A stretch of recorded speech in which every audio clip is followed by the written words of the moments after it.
Okay, let's get into it. I want you to picture someone, and I don't mean just, random person.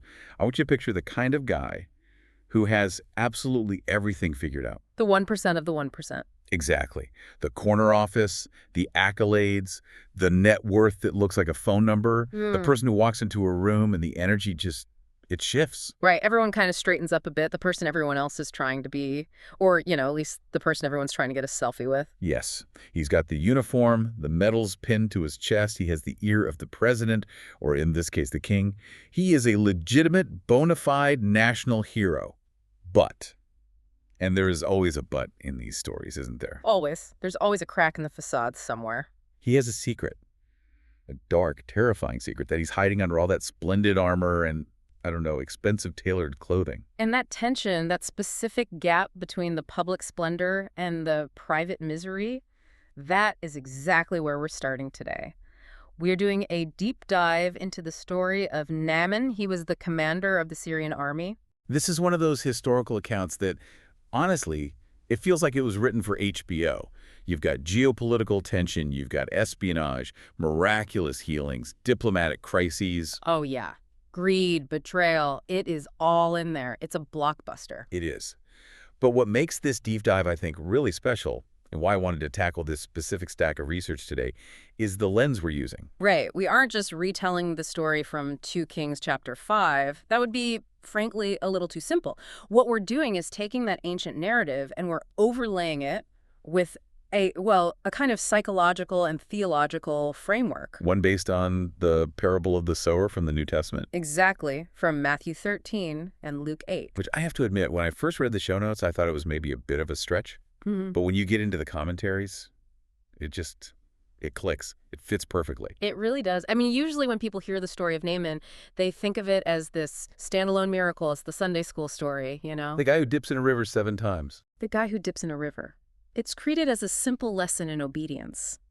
But when you look at the source material we have today, these deeper theological commentaries, you realize this isn't just a story about a skin disease. It is a profound case study on how different human hearts react when they're confronted with the truth. So we're essentially looking at 4 specific characters in this whole drama, and we're going to see how they represent the 4 different types of soil in that parable. Precisely. We're going to see how the same seed, which in the parable represents the word of God or, the revelation of truth, lands on these 4 different people. And what's wild is that the outcomes range from a miraculous, life-altering healing all the way to a tragic, multi-generational curse. Wow. Same seed, totally different results. The soil makes all the difference. I love that. It turns the text into a psychological profile as much as it is a historical one. Yeah. But before we get to the soil analysis, we really need to set the stage properly. So who is Naaman, really? Let's get into the man behind the armor. Well, historically speaking, Naaman is a massive figure. He's the commander of the army of Aram, which you can think of it as modern-day Syria. Okay. And you have to understand the context here. At this specific time in history, we're talking roughly the 9th century BC, Aram is the dominant superpower in the region. They are, from the perspective of Israel, the bad guys. The enemy. The enemy, they're heathen, they are steeped in idolatry, and they are militarily very aggressive. So Naaman isn't just some soldier. He's the face of the existential threat to Israel. He is the tip of the spear. The text describes him as a great man in the sight of his master, the king. He's highly esteemed. The guy's a winner. But here is the first twist that our source material points out, and it's a detail that is so easy to miss if you aren't paying close attention. Yeah, what is it? The text says that by him the Lord had given deliverance unto Syria. Wait, hold on. Let's pause right there. The Lord, as in Yahweh, the God of Israel, was giving military victories to Syria, to the enemies of Israel. It is a jarring detail, isn't it? It completely disrupts our nice, neat categories of good guys and bad guys. Yeah, it really does. It shows us right from the jump that God is sovereign over all nations, not just his chosen people. Yeah. Naaman thinks his victories are because of his own military genius, or, maybe he credits his Syrian gods like Hadad Rimmon. But the text pulls back the curtain and says, no, even the enemy's success is being orchestrated by Yahweh for a very specific purpose. That's a huge irony. He's winning battles because of God he doesn't even know exists yet. He's being used by a God he doesn't worship. Exactly. But then comes the tragedy. The text builds him up. Great man, honorable, mighty in valor, victorious. And then it just drops the hammer. But he was a leper. That one word, but. Just Ah. changes everything, and that word carries so much weight. Hmm. We need to clarify, though.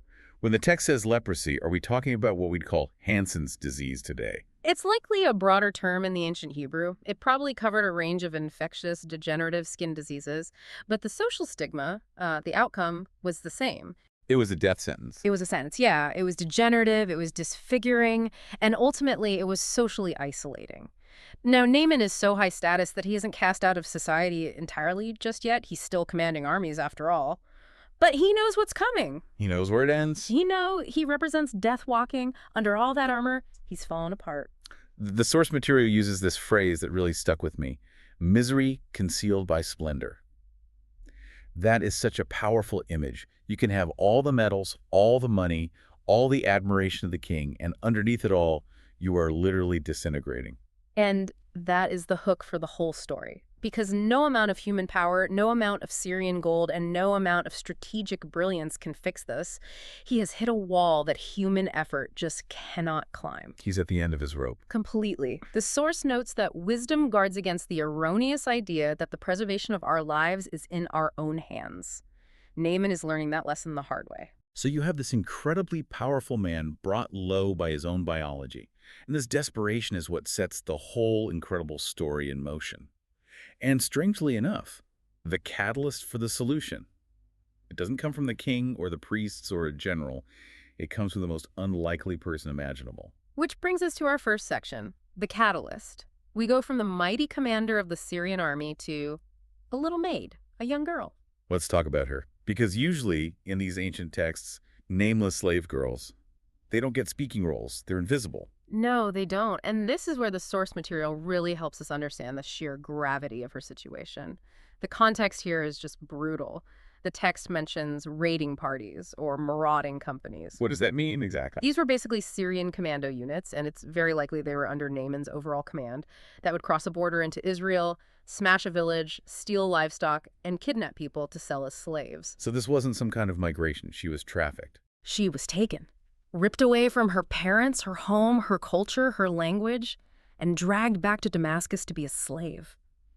And to make it worse, she's living in the house of the enemy commander, the very man probably responsible for the raid that destroyed her life. It's unthinkable. Every day she has to wait on his wife. She has to serve the very people who enslaved her. I can't even imagine the trauma of that. And honestly, if I were in her shoes, I know what I'd be thinking. I'd be thinking, good, that's karma. You destroyed my life, now you're suffering. I hope it hurts. That's the natural human reaction, right? Bitterness, revenge. But she doesn't do that. And this is where we see the first little fruit of faith. She is forced to stand completely isolated in her faith in a dark, foreign land. She's separated from the temple, from the sacrifices, from her family. She has every single reason to abandon her faith in Yahweh.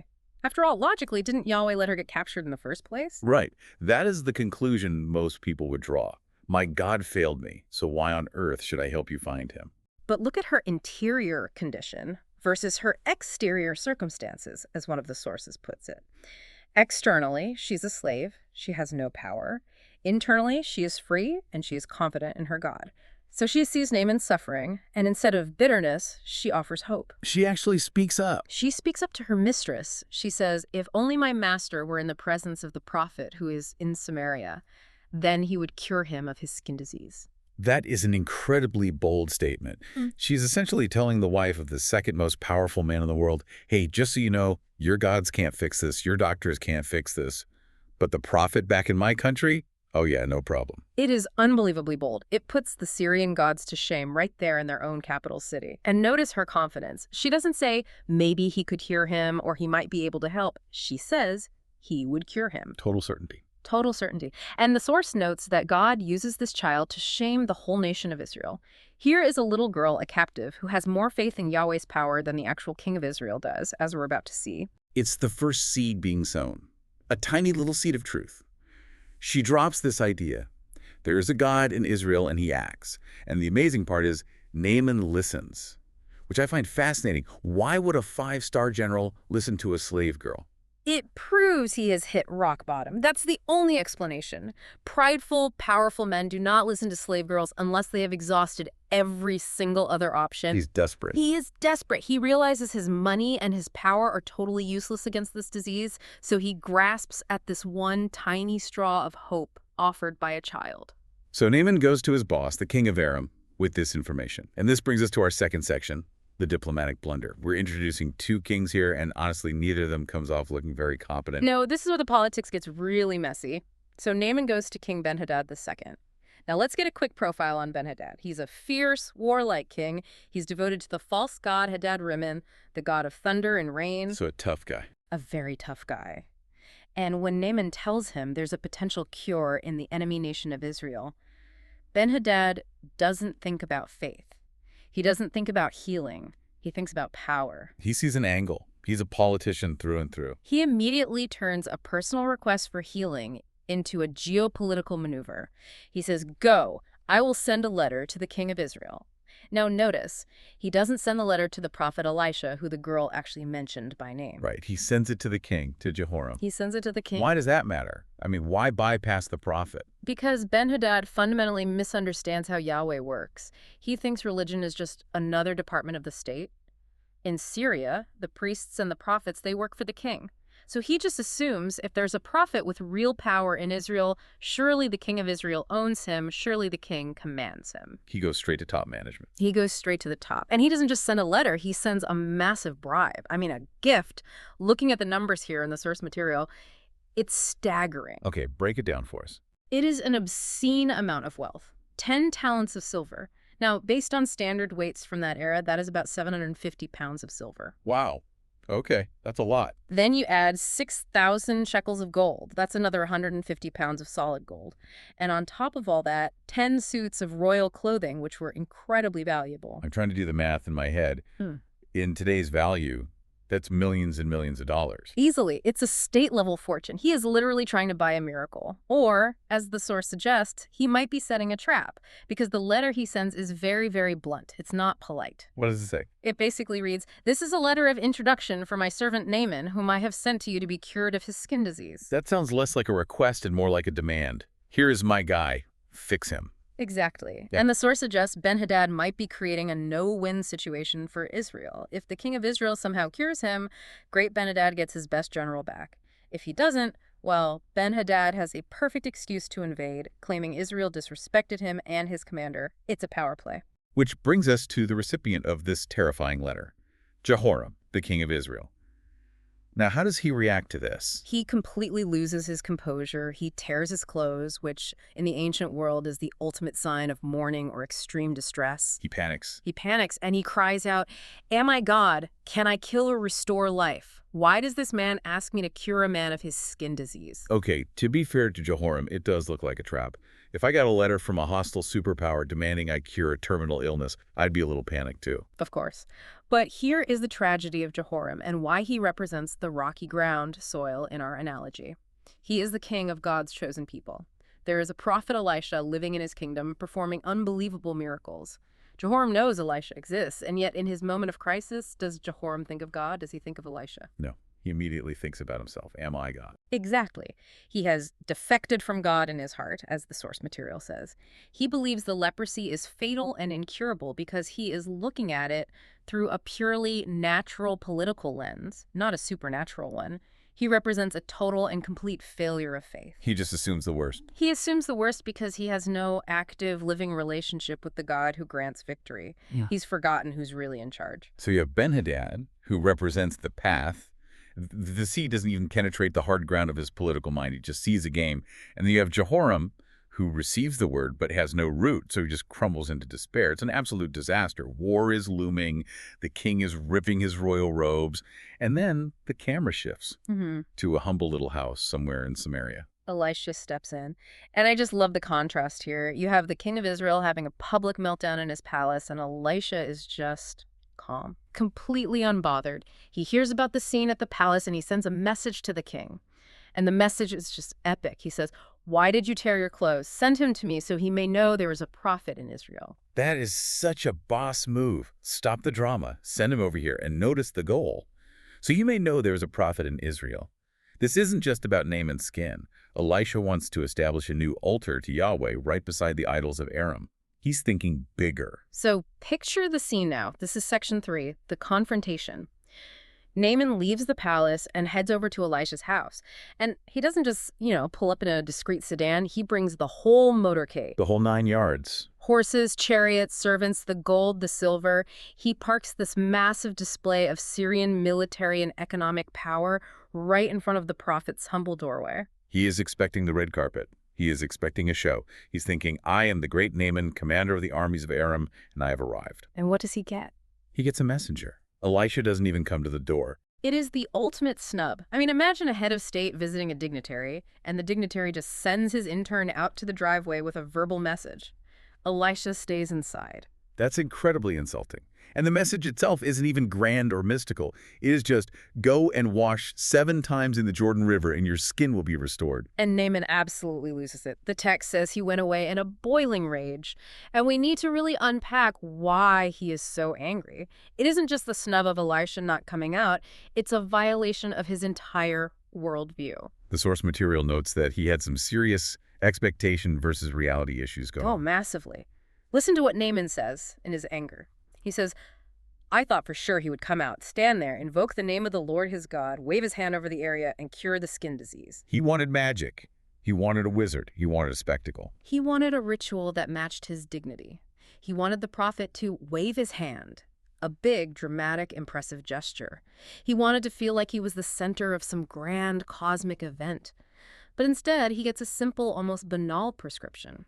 And worse, the prescription involves the Jordan River. Which apparently he isn't too impressed by. No, and to be fair to him, geographically he has a point. The rivers of Damascus, the Abana and Pharpar, are beautiful mountain-fed rivers. They are cold, clear, rushing streams coming right off Mount Hermon.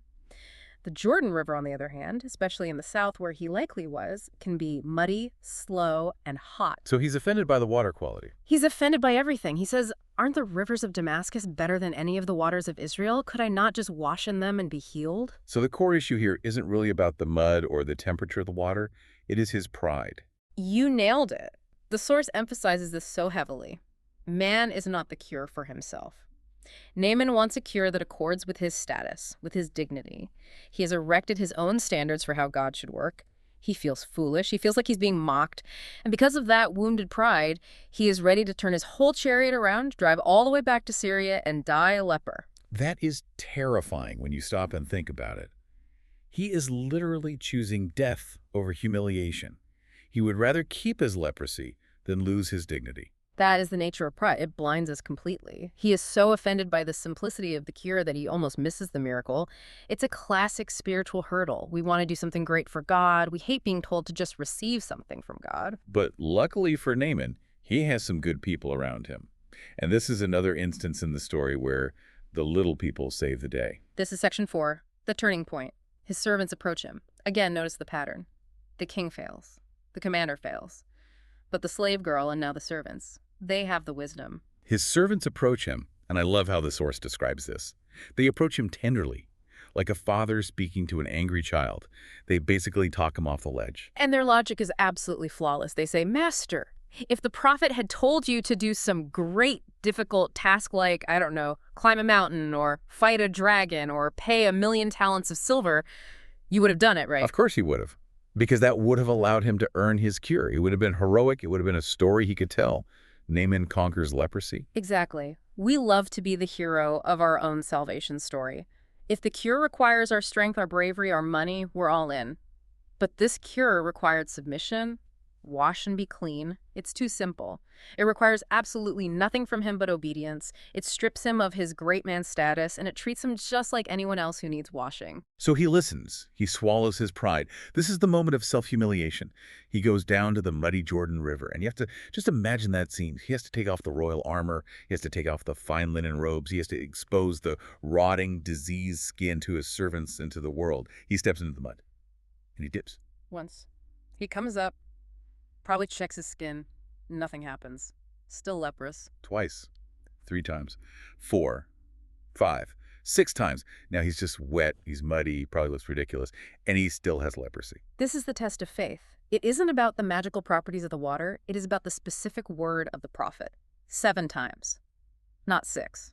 God requires complete obedience, not partial. The number 7 in this ancient context usually signifies divine completion or perfection. He has to go all the way through the process. Imagine the doubt creeping in at dip number 5. This is stupid, I'm just getting dirty for nothing. But he persists, and then, the 7th time, he goes under the water. The anticipation for the servants watching on the bank must have been just unbearable. And when he comes up, the text says, his flesh was restored like the flesh of a little child. A little child. That is such a specific, poetic detail.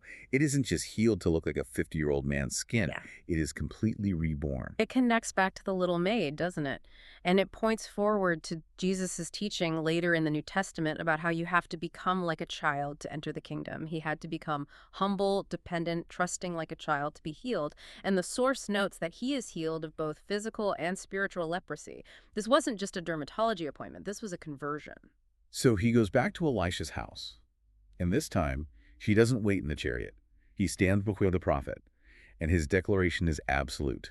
Now I know there is no God in all the earth except in Israel. He is now what the parable calls good soil. The seed has finally taken root. He has moved from a self-serving commander to a servant of Yahweh. He's completely reoriented his entire life based on this one encounter. But now we move to the aftermath, section 5, and this is where we see a very sharp divergence between gratitude and greed. The story gets really complicated here. All right, so Naaman wants to say thank you. He is overwhelmed with gratitude.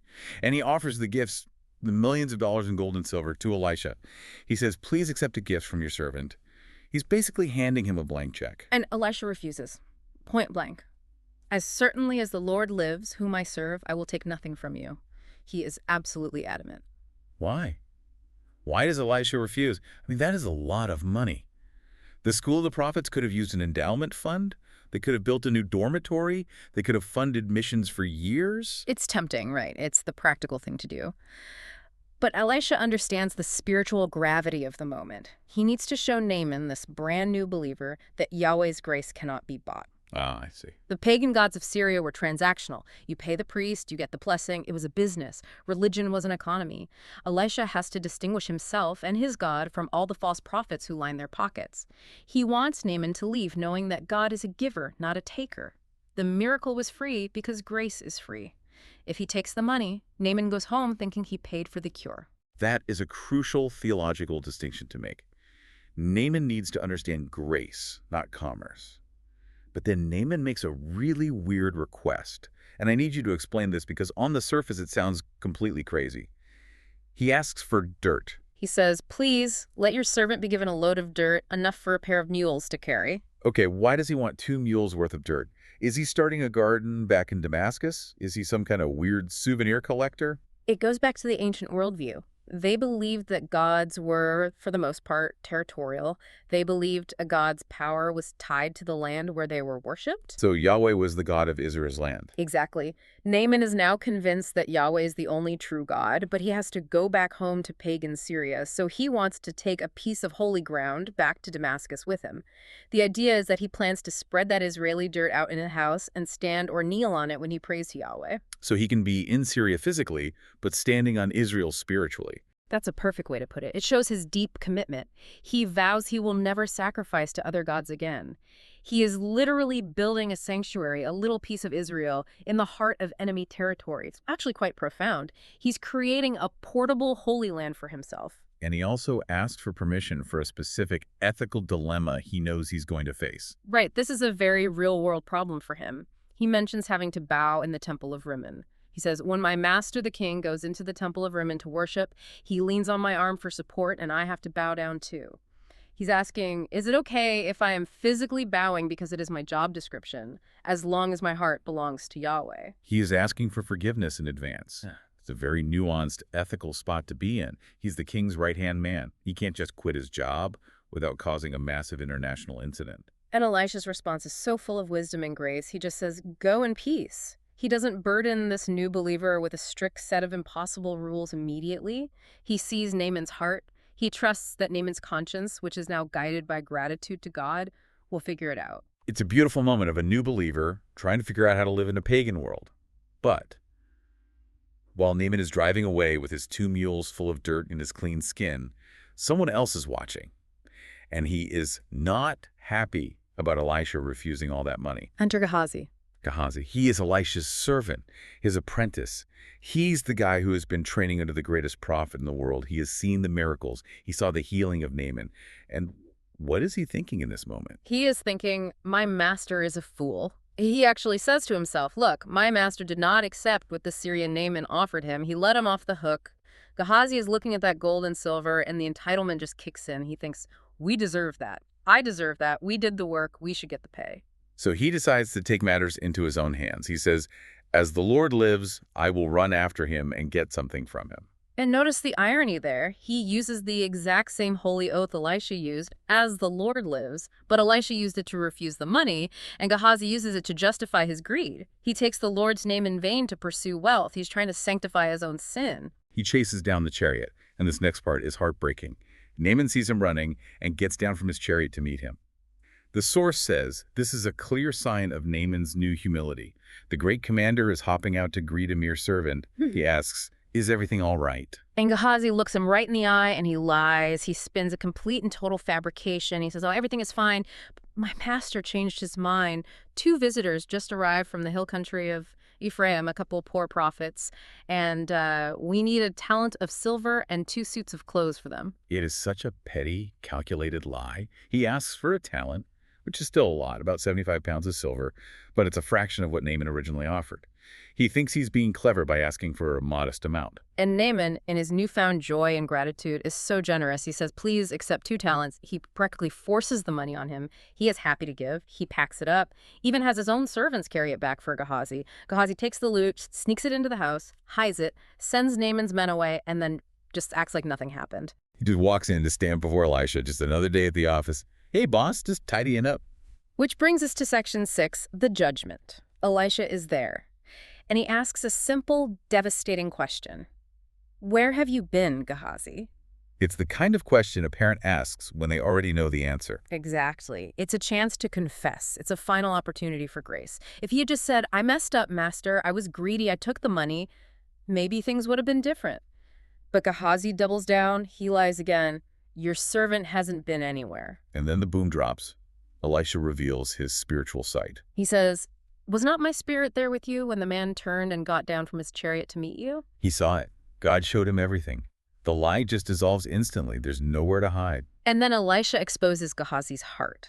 He lists the things Gehazi intended to buy with the money. He says, is this the time to take money or to accept clothes, olive groves, vineyards, sheep, cattle, and male and female servants? Wait, hold on.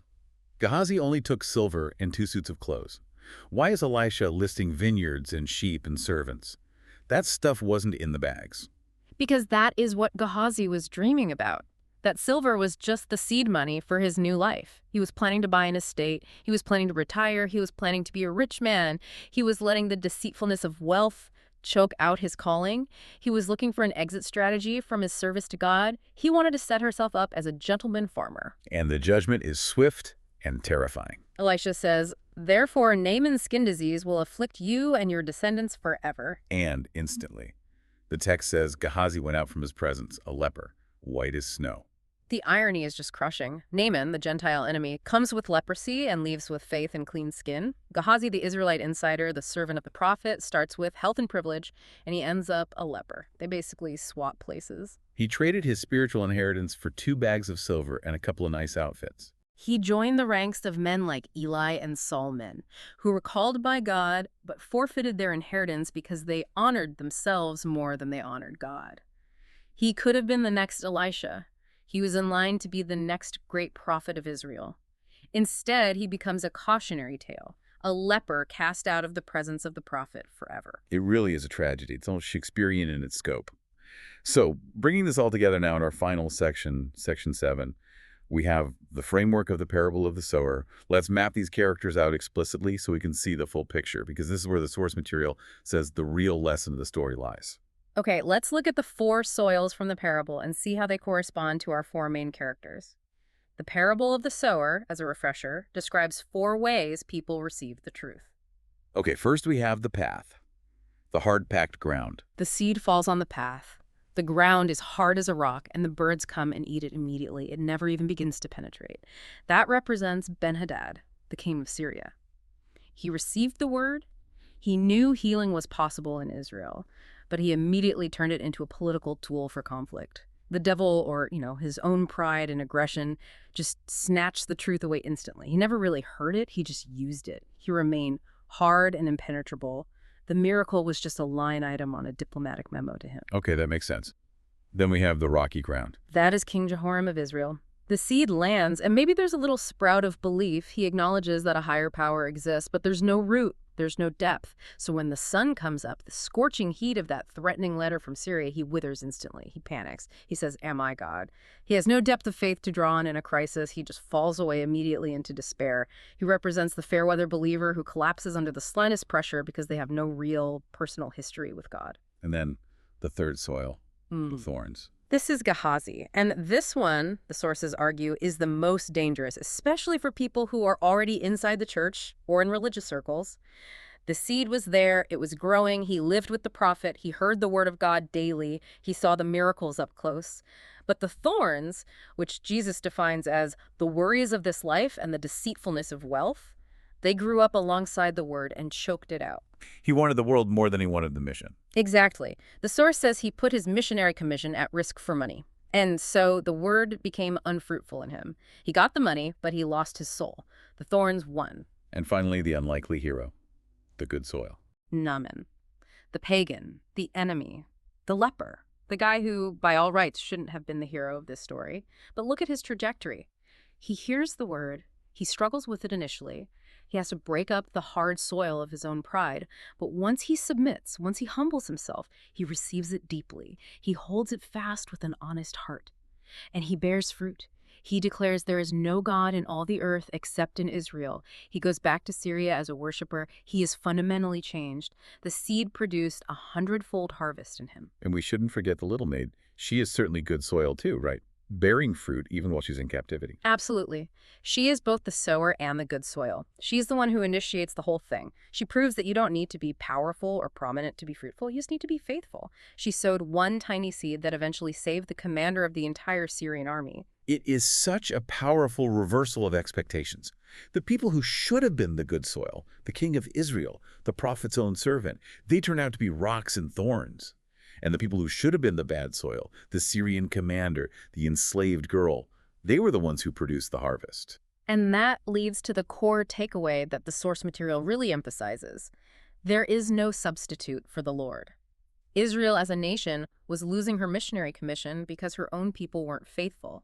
So God showed that if his own people won't worship him, he will raise up stones, or in this case Syrians, to do it for them. It really forces you to look in the mirror. You know, we all like to think we're the hero of the story. We identify with Elisha or maybe with the innocent maid. But the really uncomfortable question the story poses is, am I Gehazi? That is the haunting question, isn't it? Gehazi had proximity to the miraculous. He was in the room where it happened, to borrow a phrase. But proximity is not the same as intimacy. You can be around the things of God, you can be in the church world, you can know all the lingo and still let the thorns of greed and entitlement choke out your actual life. You can be serving the prophet and still be secretly worshiping money. He traded a legacy for a moment. He could have been the next Elisha. Instead, he became a leper. It is a tragic exchange, and it is a profound warning. It asks us, what are we trading our own spiritual inheritance for? A little bit of silver, a little bit of comfort, a little bit of status. So as we wrap up this deep dive, we want to leave you with that thought. The source material talks about legacy. What kind of legacy are these characters leaving? Right. So in the deep dive of your own life, you have to look at the soil of your heart. Is there a rock of fear in there like Jehoram? Are there thorns of wanting more stuff, more security, like Gehazi? Or are you willing to do the humble thing, the simple thing, like Naaman did? Are you willing to wash in the muddy river if that is what the truth requires of you, even if it hurts your pride, even if it seems foolish to everyone else? Because that is where the healing is. Not in the Abana and Pharpar rivers of our own pride and our own plans, but in the simple, humble obedience to the truth. That is a lot to think about. From a Syrian palace to a muddy riverbank, the story of Naaman really is a masterclass on pride, grace, and the condition of the human heart. Indeed. It challenges us all to check our soil daily. Thanks for joining us on this deep dive. We'll catch you next time.